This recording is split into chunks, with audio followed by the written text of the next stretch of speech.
Assembly, पिंडी और इस्लामाबाद और दीगर जगहों से आए हुए भाई बहन, बुजुर्ग, माएं, बेटियां, बेटे, अस्सलाम अलैकुम। आप सबको नवाज शरीफ और शहबाज शरीफ की तरफ से भी अस्सलाम अलैकुम।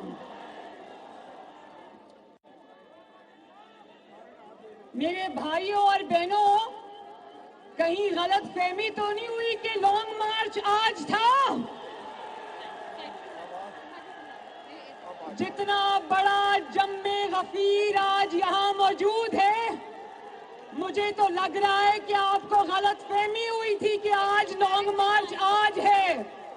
और ये अगर प्रोटेस्ट रैली है और ये अगर एहतजाज है तो कान खोल के सुन भी लो और आंखें खोल के देख भी लो कि जिस दिन अवाम लॉन्ग मार्च के लिए यहाँ पहुंचेगी, यहाँ क्या आलम होगा। देखो मेरे भाइयों और बहनों,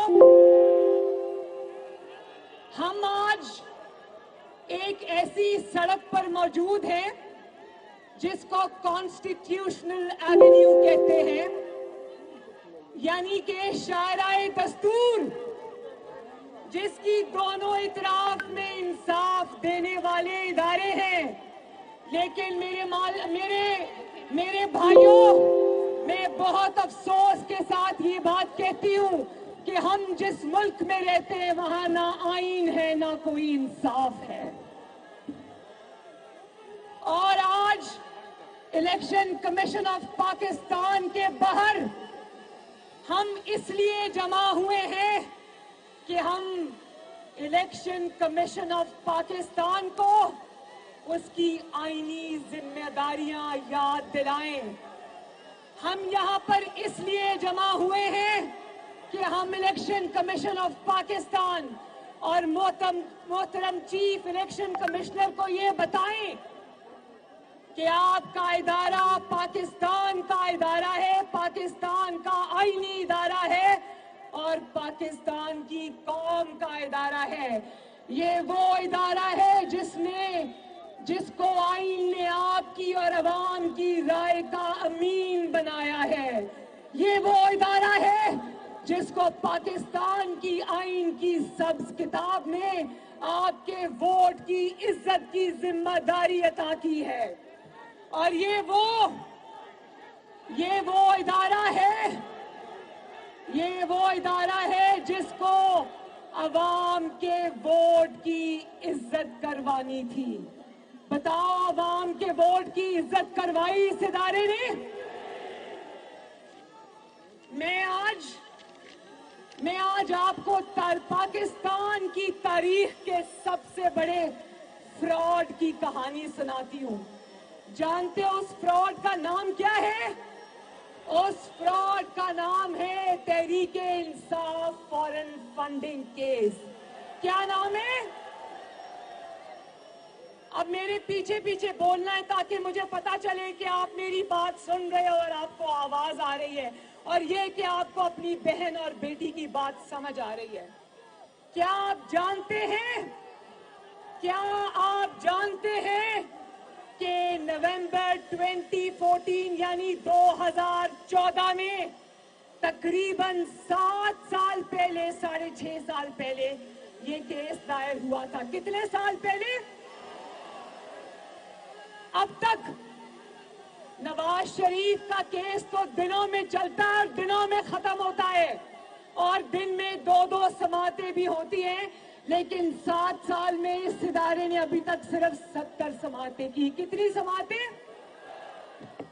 और जानते हो, ये जो जाली खान है, पाकिस्तान पर जो अजाब मुसल्लत किया हुआ है, इसका नाम क्या है? जानते हो कि इमरान खान ने इस मुकदमे को मुलतवी कराने की कितनी बार कोशिश की? 30 बार। कितनी बार? कौन कहता था कि अगर चोरी नहीं की तो तलाशी दे लो? कौन कहता था? तो पीडीएम और अवाम आपसे पूछती है कि अगर चोरी नहीं की तो 30 बार मुकदमे को रुकवाने की कोशिश क्यों की? और जानते हो इस ताबेदार खान ने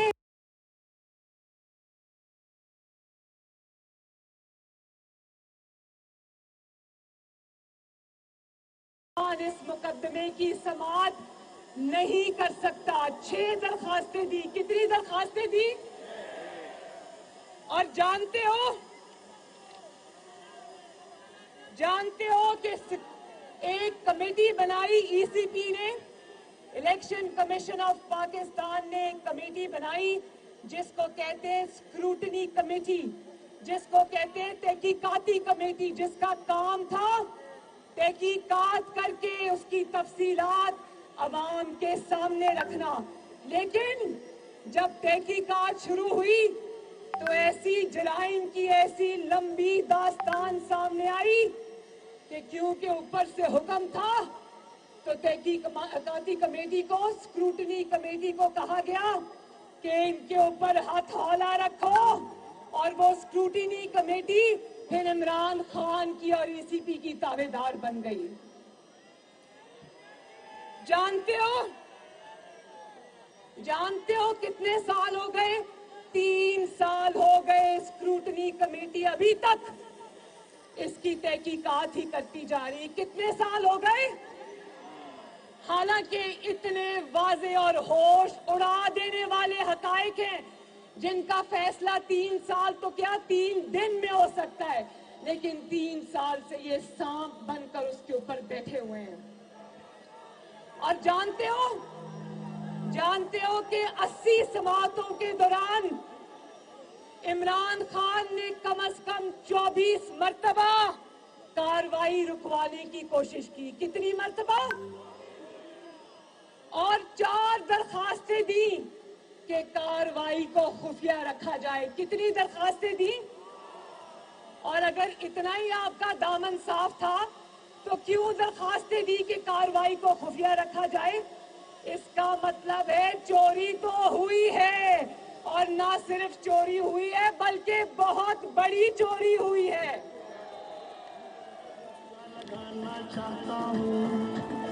दुनिया को बताना चाहता हूँ, काजी को सुनाना चाहता हूँ, काजी को सुनाना चाहता हूँ। और देखो बयान बदलना तो इनका रोज का काम है, इसीलिए इनको यू टर्न खान कहते हैं। क्या कहते हैं? इन्होंने यहाँ सिर्फ बयानात नहीं बदले, इन्होंने 8 वकील बदले, लेकिन 8 कितने वकील बदले? लेकिन 8 वकीला को बदलने के बाद भी चोरी नहीं छुपी।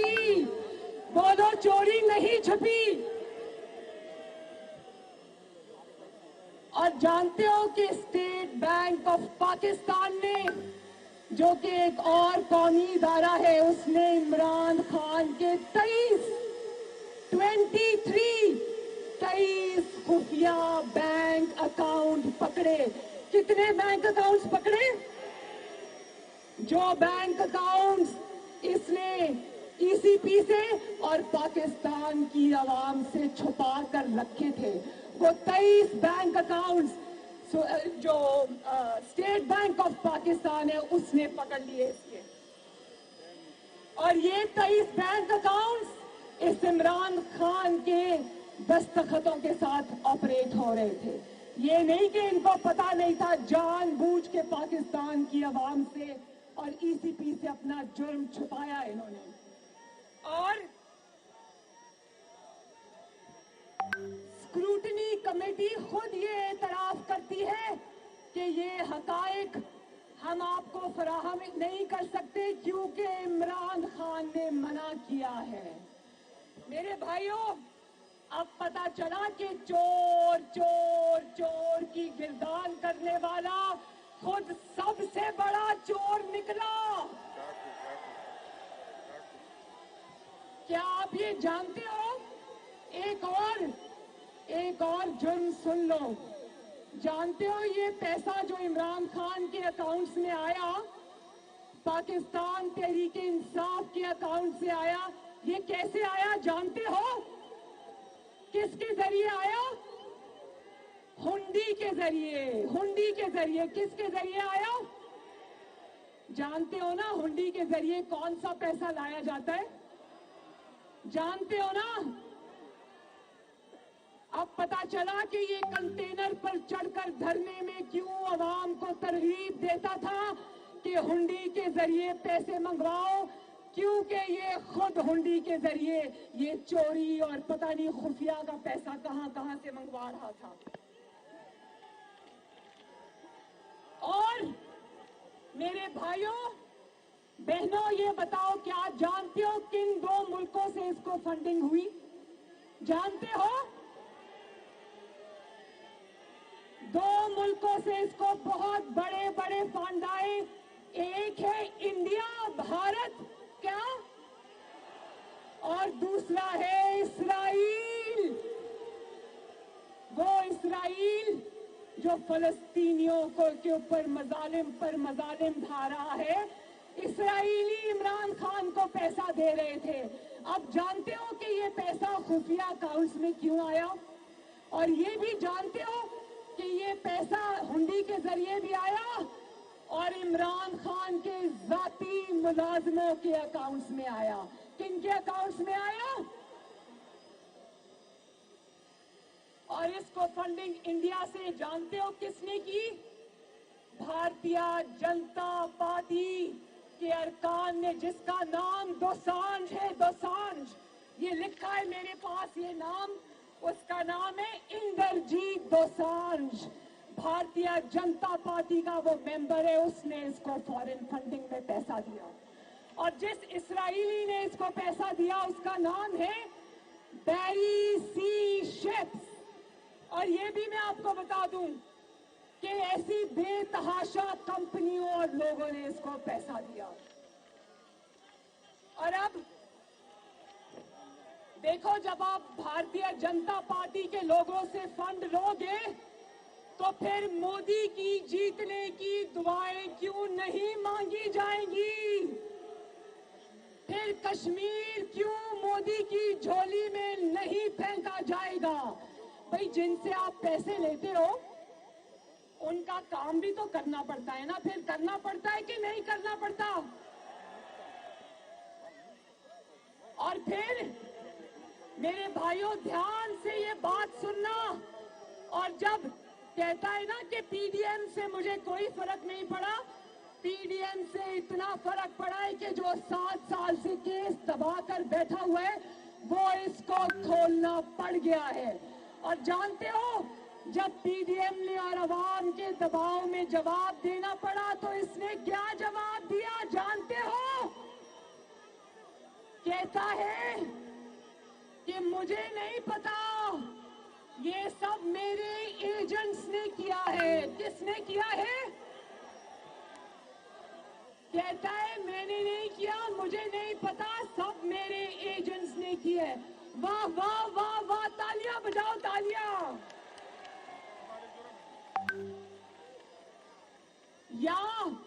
या तो वो खुद बहुत बड़ा बेवकूफ है या वो मेरे भाइयों पीडीएम को और पाकिस्तान की आवाम को बेवकूफ समझता है। तो बड़ी अच्छी बात है कि जब पैसे धड़ाधड़ आ रहे थे और उन पैसों को तुम एक मुंतखब हुकूमत और एक मुंतखब अवामी वजीर आजम जिसका नाम है मोहम्मद नवाज शरीफ, जब तुम पानी की तरह पैसा बहा रहे थे और धरनों पर खर्च कर रहे थे, उस वक्त तुम्हें नहीं पता था कि ये पैसा एजेंसी के पास से आया है या कहाँ आया है? पैसा आते वक्त नहीं पता था कि एजेंट्स के थ्रू आया है। जब जवाब देना पड़ा तो एजेंट्स याद आ गए। और 7 साल बाद याद आया, जब अवाम ने जवाब मांगा, जब दबाव पड़ा तो 7 साल बाद याद आया कि पैसे तो मेरे एजेंट्स को पता है, मुझे पता नहीं है। बोलो जरा एक दफा, बोलो वाह वाह वाह। Very good. दस्तखत करने का पता था भाइयों, सुनना, दस्तखत करने का पता था, पैसा वसूल करने का पता था, पानी की तरह पैसा साजिशों में इस्तेमाल करने का पता था, मुंतखब हुकूमत को गिराने में पैसा इस्तेमाल करने का पता था, मगर ये पता नहीं था कि करोड़ों और अरबों और खरबों जो आ रहा है वो कहां से आ रहा है। बिल्कुल उसी तरह मेरे भाइयों, बिल्कुल उसी तरह जिस तरह ये कहता है कि मुझे हुकूमत में आने की मेरी तैयारी नहीं थी। भाई, हुकूमत में आने की तुम्हारी तैयारी नहीं थी, तुम्हें काम करना नहीं आता था, लेकिन अवाम की जेबों पर डाका डालने की तुम्हारी पूरी तैयारी थी। अवाम की खिदमत करने की तैयारी नहीं थी, लेकिन अवाम को लूटने की तुम्हारी पूरी तैयारी थी। महंगाई को आसमान पर पहुंचाने की तुम्हारी पूरी तैयारी थी। आटा, चीनी, गंदम और दवाइयों पर डाके डालने की तुम्हारी पूरी तैयारी थी।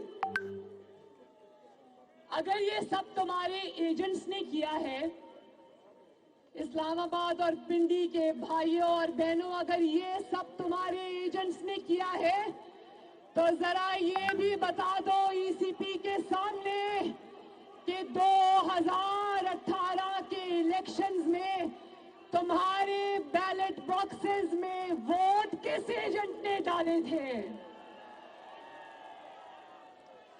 जरा ये भी पाकिस्तान के अवाम को बता दो कि अगर पैसा देने वाले एजेंट्स थे तो तुम्हें इक़्तिदार में लाने वाले एजेंट्स कौन थे।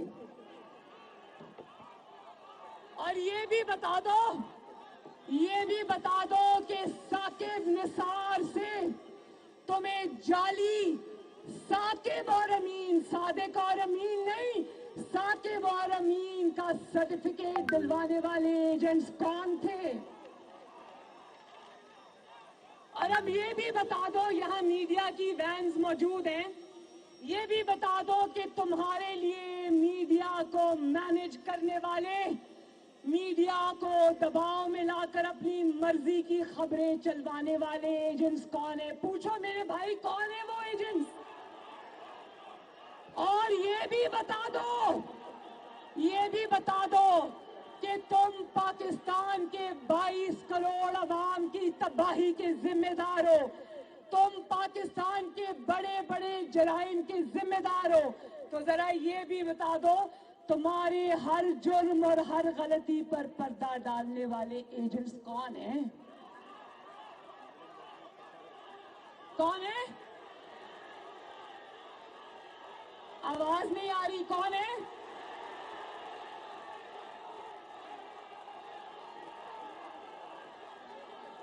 काश सुन तो रहे होंगे, मेरा ख्याल है कि ये आवाज पहुंच जाएगी कि लोग जानते हैं कि तुम्हें 22 करोड़ अवाम पर मुसल्लत करने वाले एजेंट्स कौन हैं। देख लो, जहां जहां आवाज जा रही है, देख लो, लोग नहीं डर रहे। पाकिस्तान बदल रहा है। तुम जितना भी जोर आजमा लो, तुम जितना भी अपनी ताकत आजमा लो, तुम पाकिस्तान के अवाम से नहीं जीत सकते। बताओ कि पाकिस्तान की अवाम अब जमहूरियत के लिए खड़ी हो गई है या नहीं खड़ी हो गई? हाथ उठा के बता दो मुझे। और अब मैं इलेक्शन कमीशन ऑफ पाकिस्तान से भी कुछ सवाल पूछना चाहती हूँ। मेरे साथ ये सवाल पूछोगे ना? मैं इलेक्शन कमीशन ऑफ पाकिस्तान से ये सवाल पूछना चाहती हूँ कि क्यों 2018 के इलेक्शन में जब आपके हाथ पांव बांधकर आरटीएस को बंद किया गया, आप क्यों खामोश रहे? पूछो, आप क्यों खामोश रहे? जब आपके इदारे, मैं ईसीपी की बात कर रही हूं, अभी बाकी इदारों की बात नहीं कर रही, डरने की जरूरत नहीं है। जब आपके इदारे यानी इलेक्शन कमीशन ऑफ पाकिस्तान को यरगमाल बनाकर एक नाअहल और तारीख के सबसे बड़े नालायक शख्स को सिलेक्ट करके, क्या करके, अवाम के वोटों पर डाका डालकर, जब वो एक तारीख के सबसे ज्यादा नालायक और नाअहल शख्स को 22 करोड़ अवाम की किस्मत का मालिक बना दिया गया, तो आप क्यों नहीं बोले? ईसीपी मुझे बताएं, आप क्यों नहीं बोले? बोलो। आज आपके इदारे की नाकामी और खामोशी की सजा मेरे 22 करोड़ अवाम भुगत रहे हैं। बोलो, भुगत रहे हो ना? आज जब पेट्रोल बॉम्ब, जिसको उर्दू में पेट्रोल बम कहते हैं, वो आज जब अवाम के सरों पर गिरता है, तो ईसीपी वालों सुन लो, ये अवाम तुम्हें भी इसमें शरीके जुर्म ठहराती है। ठहराते हो? आज जब हर रोज कमर तोड़ महंगाई होती है, मैं जानती हूं आपके घरों में महंगाई का डेरा है, मैं जानती हूं। आज जब रोज रोज अवाम के ऊपर महंगाई का तूफान आता है, तो महंगी बिजली, महंगी गैस, महंगा आटा, महंगी रोटी, महंगी चीनी, महंगा साबुन, महंगा खाने पीने का कुकिंग ऑयल जिसको कहते हैं, किस किस चीज का मैं नाम लूं। आज जब उन चीजों की कीमतें रोज रोज अवाम की पहुंच से बाहर हो जाती हैं, तो अवाम आपको भी इस जुर्म में शरीके जुर्म ठहराते हो। बोलो, मैं ठीक कह रही हूं? आज जब अद्वियात की, दवाइयों की कीमतें बढ़ी है ना, आज जब अद्वियात की कीमतें गरीब मरीजों की पहुंच से बाहर हो जाती हैं, तो ईसीपी को लोग शरीके जुर्म ठहराते हैं। आज जब मेरे यंग बच्चे, नौजवान लड़कियां, नौजवान लड़के आज जब बेरोजगार होते हैं, तो याद रखो ईसीपी आवाम तुम्हें भी शरीके जुर्म ठहराती है। आज जब क्या असातिज़ा, क्या हुकूमत के मुलाजिम, क्या ब्यूरोक्रेसी, क्या लेडी हेल्थ वर्कर्स, क्या पाकिस्तान स्टील मिल के मुलाजिमीन, आज हर कोई सड़कों पर एहतजाज कर रहा है, तो याद रखो ईसीपी अवाम तुम्हें भी शरीके जुर्म ठहराती है। आज जब गर्दिशी कर्जा 3000 अरब की बुलंद सतह पर चला जाता है, लेकिन अवाम को तब भी बिजली नहीं मिल रही, तो याद रखो ईसीपी लोग आपको भी शरीके जुर्म ठहराते हैं। और आज जब अचानक पूरे मुल्क के अंदर, पूरे पाकिस्तान के अंदर, चारों सूबों के अंदर बिजली बंद हो जाती है, अचानक पूरा मुल्क अंधेरों में डूब जाता है, तो याद रखना ईसीपी इस नाअहली और नालायकी में लोग आपको भी शरीके जुर्म ठहराते हैं। और आज जब ब्रॉडशीट स्कैंडल जिसको पाकिस्तान की आवाम फ्रॉडशीट स्कैंडल को कहते हैं, आज जब उसमें ये हकायक सामने आते हैं कि तुमने 22 करोड़ अवाम के खून पसीने की कमाई चुपचाप रातों रात स्मगल करवा दी पाकिस्तानी हाई कमीशन में, और वो जाली फॉर्म उसको ले उड़ी, वो तुमने भेजी ही इसलिए थी कि क्योंकि तुम्हें पता था वो जब्त हो जाएगी। और वहां तक नहीं बात, देखो ये ऐसे लोग हैं, इमरान खान और उसकी हुकूमत, ये उसमें से भी कमीशन मांग रहे थे, और आज जब तारीख का सबसे बड़ा स्कैंडल ब्रॉडशीट, जिसका नाम फ्रॉडशीट है, वो सामने आता है और अवाम के खून पसीने की कमाई इनकी कमीशंस में जाती है, تو یاد رکھو ECP لوگ تمہیں بھی شریک جرم ٹھہراتے ہیں. اور آج ملیشیا میں میرے بھائیوں بات سنو. آج ملیشیا کے اندر جب لیز پے نہ ہونے کی وجہ سے 170 پاکستانی مسافروں کو جہاز سے اتار لیا جاتا ہے تو اس شرمندگی اور اس نالائکی اور نااہلی میں بھی لوگ ECP کو شریک جرم ٹھہراتے ہیں. اور آج جب ہزارہ برادری کے ساتھ ظلم ہوتا ہے ان کے گلے کٹتے ہیں. میں گئی تھی وہاں پر ان کو گلے لگانے کے لیے. میرے رونگٹے کھڑے ہو گئے تھے ان کی درد کی داستان سنتے ہوئے. اور آج جب وہ اس جعلی وزیر اعظم کو کہتے ہیں کہ ہمارے پاس آؤ ہماری لاشیں پڑی ہیں تو یہ کہتا ہے کہ یہ مجھے بلیک میل کر رہے ہیں. اور جب آج پاکستانیوں کے ساتھ اور ہزارہ برادری کے ساتھ یہ توہینآمیز سلوک ہوتا ہے کہ یہ کوئٹہ جاتا بھی ہے تو وہاں پر ایک یونیورسٹی میں بیٹھ کر جو متاثرین ہیں جن کے بھائی بیٹے اور خاون شہید ہو گئے ان کو کہتا ہے میرے پاس چل کر آؤ میں نے تم سے تعزیت کرنی ہے. تو آج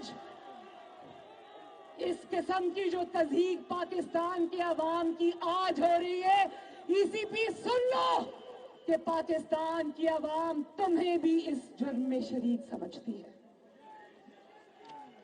اور ECP جواب دو. ECP جواب دو. بولو ECP جواب دو کہ پاکستان کے ساتھ یہ تاریخ کا سب سے بڑا ظلم جو سلیکٹڈ اور سلیکٹرز نے کیا تھا.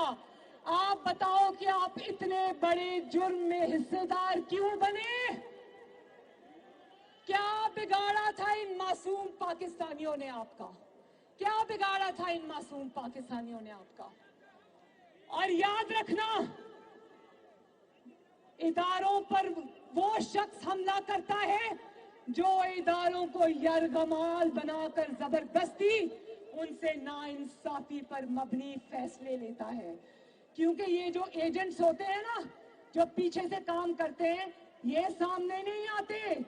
سامنے ہوتے ہیں ECP جیسے ادارے اور عوام کی انگلیاں پھر ان اداروں کی طرف اٹھتی ہیں.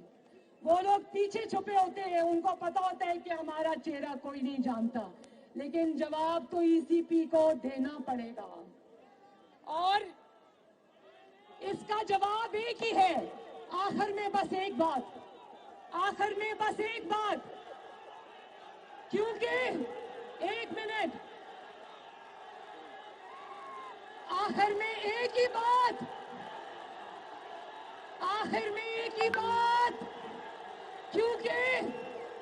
کیونکہ عمران خان نے اپنے جرم کا اعتراف کر لیا ہے تو جب جرم کا اعتراف کوئی کر لیتا ہے تو اس کے بعد فیصلہ نہیں ہوتا اس کے بعد صرف سزا ہوتی ہے. تو پاکستان زندہ باد. PDM زندہ باد. پاکستان پائندہ باد. اللہ حافظ.